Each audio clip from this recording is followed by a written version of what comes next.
Hello and welcome to Scotty Kilmer Live Car Talk Podcast, where I use my 51 years of fixing cars to help you all around the world with your car problems. Questions too big or too small? You see, there's no ads anywhere, no banners. I'm just telling you the truth from my experience so you don't get ripped off with car repair or buying the wrong car. Remember, during the show, ask your questions on a live chat. I pick the best ones and answer them. First question is some guy, and he says, Scotty, what do you think about Suzuki as a brand and older Suzuki cars like a 96 Bolero or Steam? Are they reliable cars? I'm considering buying a really cheap one and can't decide. Okay, here's the thing. They make great motorcycles. They always had. Their cars, they're kind of cheaply made. They pulled out of the United States decades ago. And the rest of the world, though, some people like them. I was on the British Virgin Islands. All the rental little Jeeps were Suzukis. And they last quite some time. They can be decent vehicles. Now, if you live somewhere else in the world, I know in Canada that they still sell them and some people are happy with them. If you can get them cheap and there's still parts available there, go right ahead, I know in Australia they sell a lot of them. If you can get parts and people can fix them, you can get one cheap enough. Hey, especially if it's a standard transmission. Their automatics are kind of crappy. But if it's a standard transmission, it might last a while. If you can get it cheap, what the heck? A 96, you're talking what, a 23-year-old vehicle? So if it runs okay, why not if you get it for a few $100? But if you live in the United States, you can't get parts for the thing. So I think twice about that. Next question. Bill Camp says, I got a 2003 Honda Accord Coupe with an automatic transmission starting to go bad. I'd like to swap it out for a manual transmission. How hard would it be and is it worth the trouble? Well, let me just start out to say it's really not worth the trouble.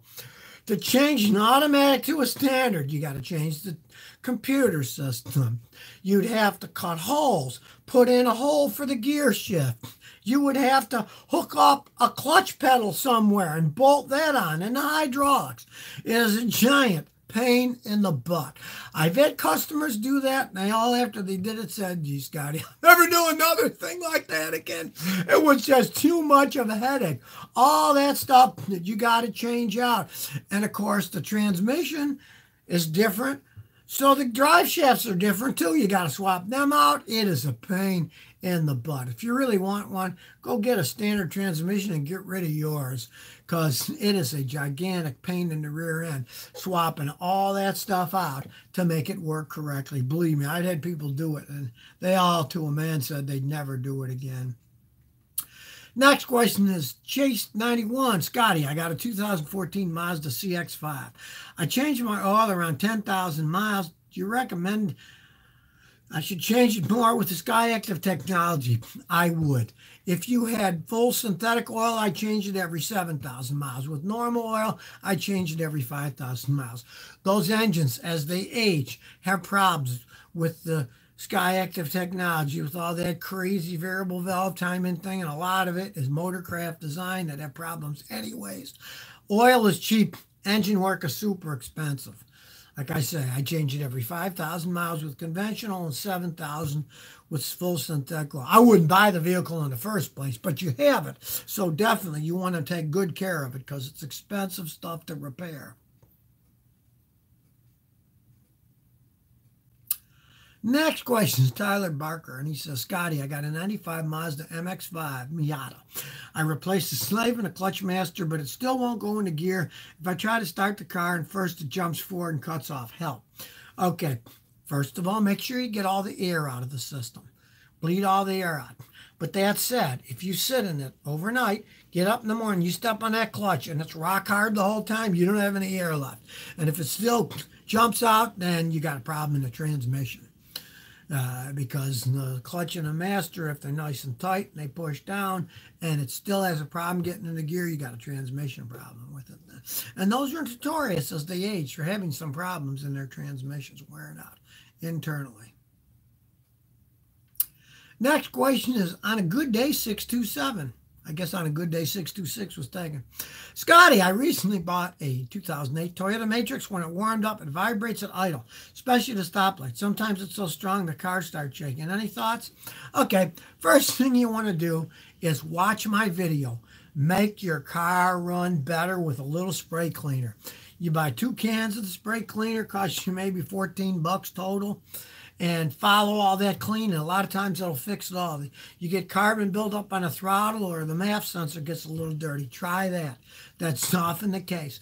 Now, if you do that and it still shakes a little bit at idle, it's not going to hurt anything. A lot of people will just put it in neutral and it stops shaking. Live with it that way. Because it can be a sign that the torque converter, the automatic transmission's straining a little, and it doesn't really hurt anything. In my 94 Celica, I shift it into neutral all the time, and it idles like a clock. But if I put it in drive, it shakes some, and that's because the torque converter and the tranny's a little bit worn with 240,000 miles, but it still runs fine. And I've driven it years that way.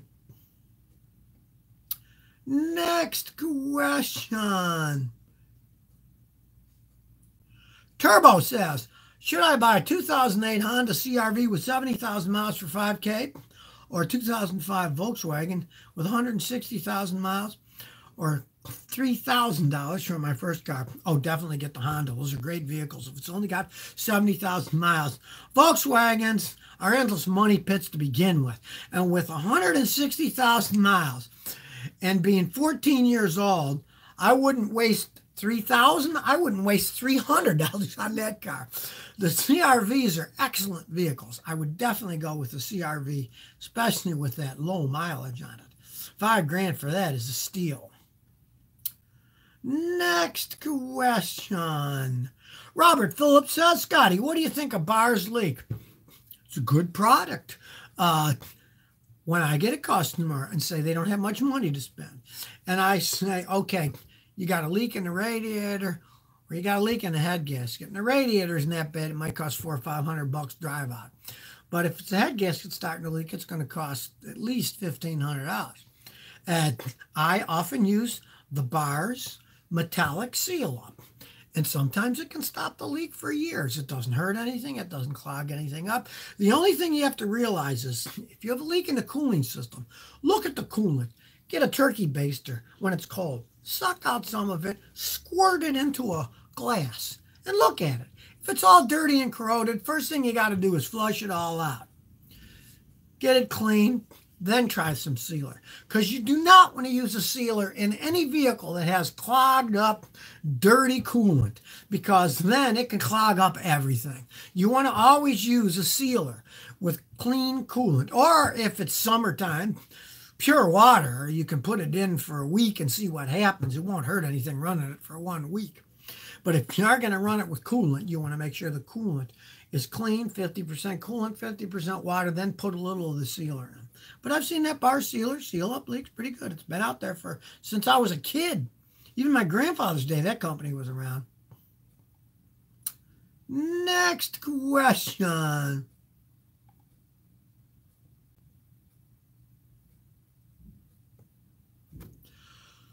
Good Mafia say, hi, Scotty, I'm thinking about buying a first-generation Chevy Silverado Sierra extended cab.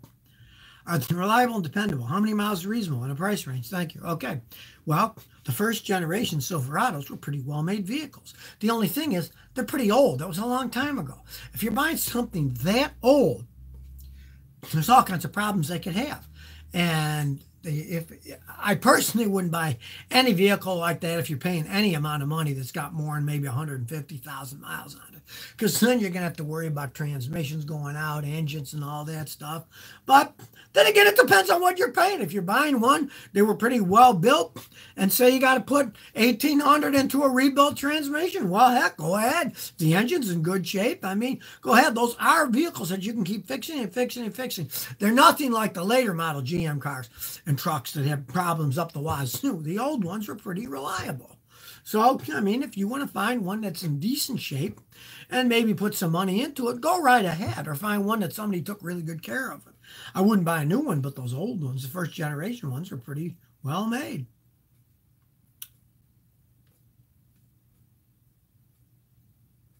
Next question is Mars. Scotty, awesome videos. I have an '02 Ford Ranger, keeps blowing fuses. Just replaced the blower motor, and I went to the panel switches. What the heck's going on here? Okay. Fuses blow because you're getting too much power running through the system, which you either have a dead short, something like a motor that's pulling too many amps, a bad blower motor resistor that pulls too many watts, or a wiring problem somewhere that's straining either power or ground. Electrical work is never any fun because you never know what's doing it. There's so many things in an electrical series that can go wrong, and you have to test them all. So you got to go through the wiring harness. You got to go through the ground to see if there's a ground fault problem. But since you said you changed the blower motor, the switches, well, try the blower motor resistor. A lot of times that assembly goes bad on GM. And especially pay attention to where the wiring plugs into the blower motor resistor, because on GMs, they were made like crap. And a lot of times, all those little pins short out, and you'll see some of the wires are melted. Then you'd have to cut them all off and rewire them with a new splice kit. They make the splice kits because they break all the time on GMs. But you check that first, because that's a known fault on those things. Next question. Night Rider says, what's the best type of car to teach your kids on how to drive? A good beater car, like the video I just made, why it's a good idea to buy a beater car. You want something that's safe, of course. But if you're in the car teaching them how to drive, generally it's going to be an automatic transmission. So I would say you get an older Toyota Camry, they can take a lot of abuse and still keep going down the line, but they're still safe because even the older ones still had airbags in them. That's a pretty good one. Or like if somebody's got a Ford old LTD or, you know, any of the Grand Marquis, any of those big old cars that are safe inside, teach them to drive in that because they are safe. Size does have something to do with safety. There's no arguing that. You know, I mean, let's face it, you're safer in a Camry than you are in a Corolla, and you're safer in an LTD than you are in like a Ford Escort. Size does matter when it comes to getting in a wreck. Next question.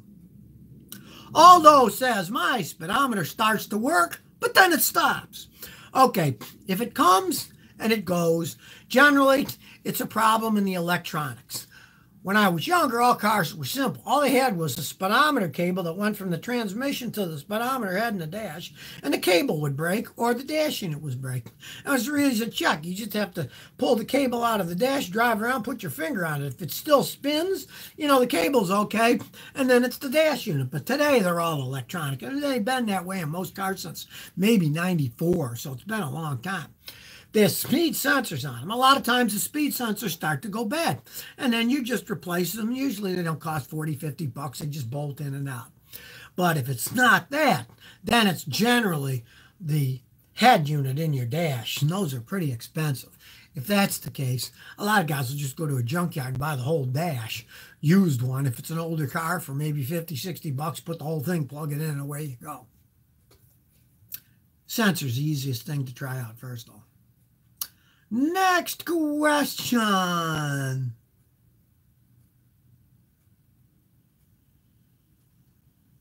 Running Code 3 says, Scotty, what's the story on those famous glasses? Where'd you get them? How long have you had them? 20-something years. That's an Italian design. Of course, now they're made in China. You know, everything goes designed in Italy, but made in China. But, you know, I started wearing them when doing welding and stuff because you don't want all this flare coming in your eyes, and I even put goggles over them too, so it's not like it's just naked. If you're working on cars, it's a good idea to wear glasses. I mean, I'm blind as a bat. If I take them off, I mean, right now I'm looking at the screen that's 1.5 feet away, and it's all blurry. I can't see anything. I'm as nearsighted as can be. I can see things that are 4 inches away and not any further, so... And I got light shining in my face now from the studio, so hey, I wear them all the time. Plus, I'm getting old. If I take them off, I look too old. Next question.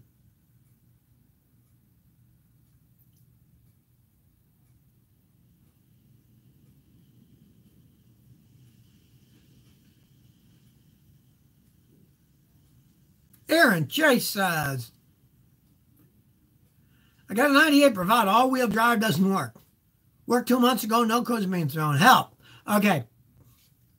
Realize, even though it's a 98 and it's relatively old, it still has all kinds of computer controls on it. So there's not really much you can do yourself other than jack it up in there, look under, and make sure all the wires are plugged into it. But if they are and all the vacuum hoses are hooked up, you go to a guy like me. We get our fancy delay level scan tool. We hook it up and we start doing bidirectional controls. I just worked on one a couple weeks ago, and I'd get in and I'd say, okay, activate the solenoid, and then it would show it's trying to activate it, and it would show if the solenoid was activated and turned itself on or off. And I can do a lot of testing without having to take everything apart and getting out a digital ohm meter and start doing resistance checks. It's very, very complex. You really want to find an honest guy like me to check it out first. Other than if you're going to look at stuff yourself, like I say, crawl under there, look at all the electronic stuff, make sure nothing's come unplugged, make sure that any vacuum lines are hooked up and haven't rotten and fallen off, because what, it's a 22-year-old vehicle, and a lot of stuff could be rotted off on it now. So, I mean, there's an awful lot of stuff that can go wrong when they get old, and you really have to get them scanned if you don't see any obvious things. It's all electronic these days. Next question.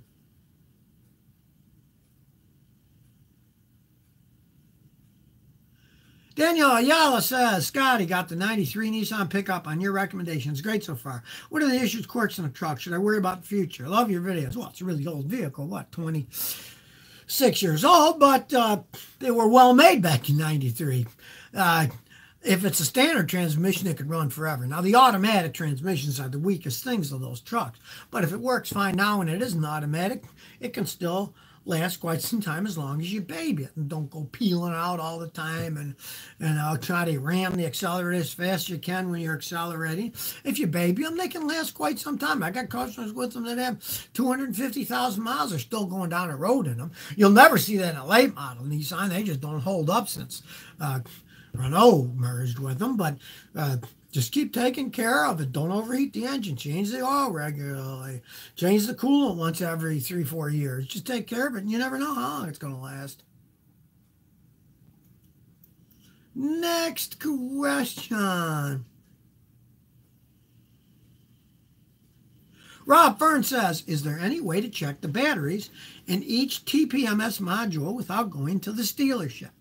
Okay. For those of you who don't know, all your modern cars have tire pressure monitoring systems, and most of the modern ones, each tire inside the valve stem is a sending unit that sends the pressure to the receiving unit in your car. And as nutty as it sounds, each one is battery driven. They have their own power supply, which is a battery. Of course, eventually the batteries wear out. It's only common, right? If they do go bad, it will trip a code on your car.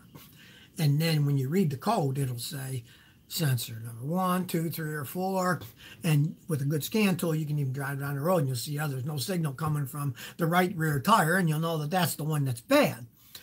To actually test them without a code, let's say you think it's not working right, but there aren't any codes, there are machines, and I have them, but I mean, even the cheap ones are about $350, $400, and you can go to each one and you can test them. I doubt that you're ever going to want to buy something like that, but any independent mechanic who's good will have that equipment to go walk by and taste them. I have, and it takes like 5 minutes to check the whole car. But I mean, I wouldn't even worry. If you're not tripping a code on your car, it should be working, because when those systems go bad, they always trip that tire sensor code. They're very reliable when it comes to that. Next question.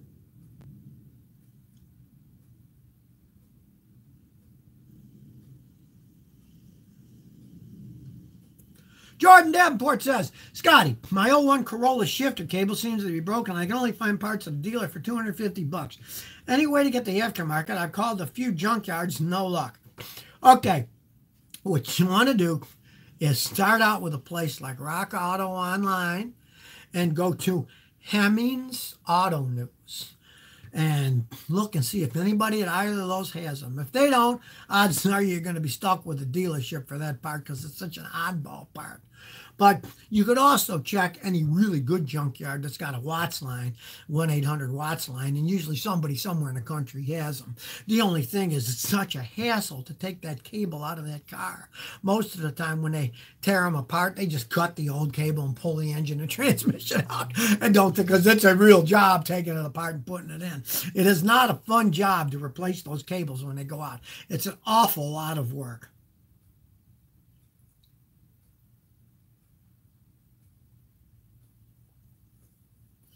Next question. NASCAR fan 1795 says, Scotty, what are good trucks for a work truck?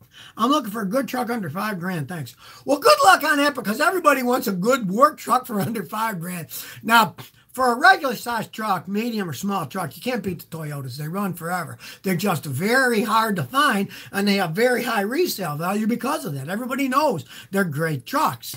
But if you can find a Ranger, the Rangers can be good trucks too. If you're talking about a full-size pickup truck, though, you're not going to find much of a good pickup, full-size pickup for under $5,000 unless you get lucky. Somebody gets thrown in jail or, some old guy dies or retires and he can't drive anymore and he's going to sell an old truck that's in good shape, cheap. You might check that. Why not? You could look at the F-150s. They're really good trucks too. That if you can find one of those that's older, but it has maybe medium or lower mileage on it. Next question. Tony Richardson says, Scotty, should I buy a 2017 GT 350 or wait for the GT 500? Me, I'd wait for the GT 500. Hey, I'm still a V8 man, If you want to get a fast car, get a V8. The GT 350 is the V6, and yeah, it's fast, but I mean, as for classics and for what might be worth more over time, if that's one of the last of the great V8s, it'll keep its value. Where the 6s, they don't hold the value like the 8s do. I definitely would go for wait for the GT 500. If you want to spend that kind of money, why not get something that's got a little more collectability to it than the V6 that probably, I can't see them becoming collector's items. People like the 8s. They don't like the 6s. Next question.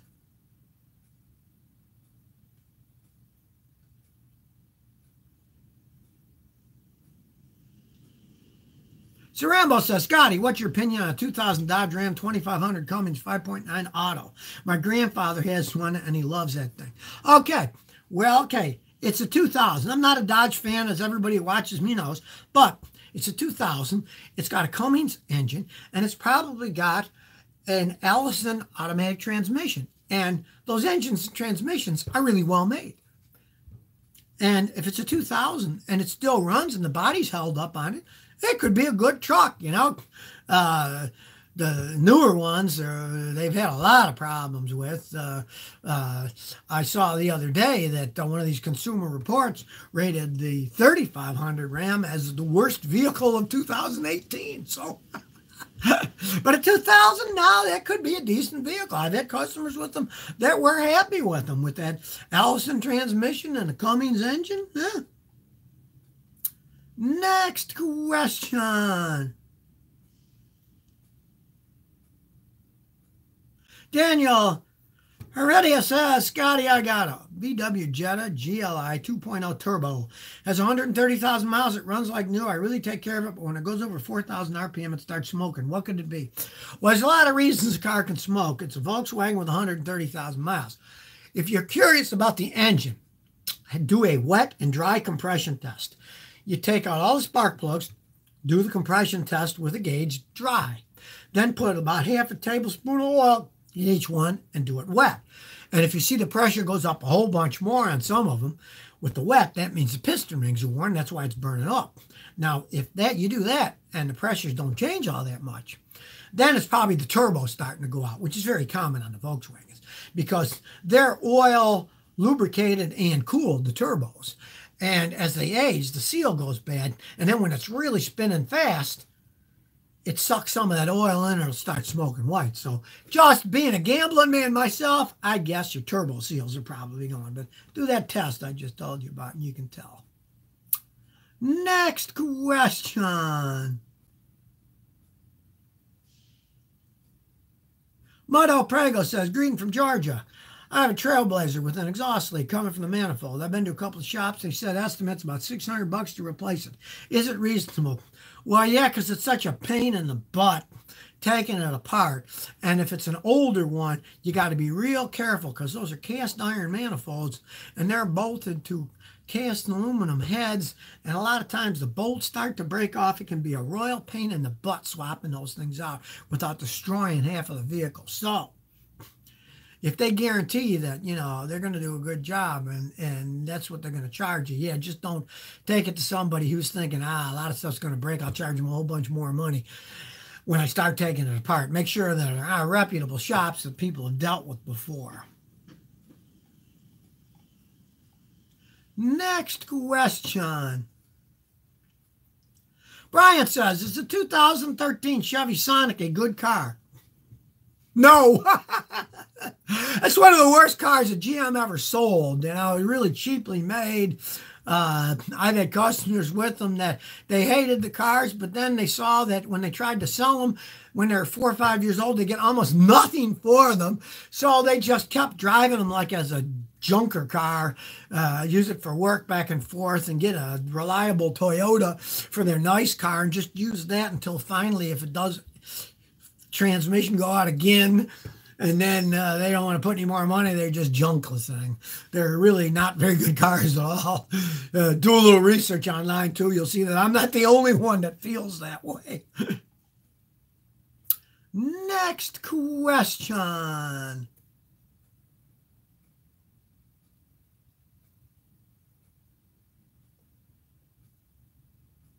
Praise the Lord.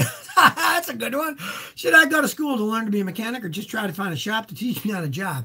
You're better off trying to find a job where you're learning there and you could be going to night school too, especially if the place will pay for your education, than you are just going straight to a school, because generally you get out of one of those schools, you're going to get the worst job anywhere, you're going to get the lowest paid job. You might as well start with a job and learn there, because hands-on learning is better than anything.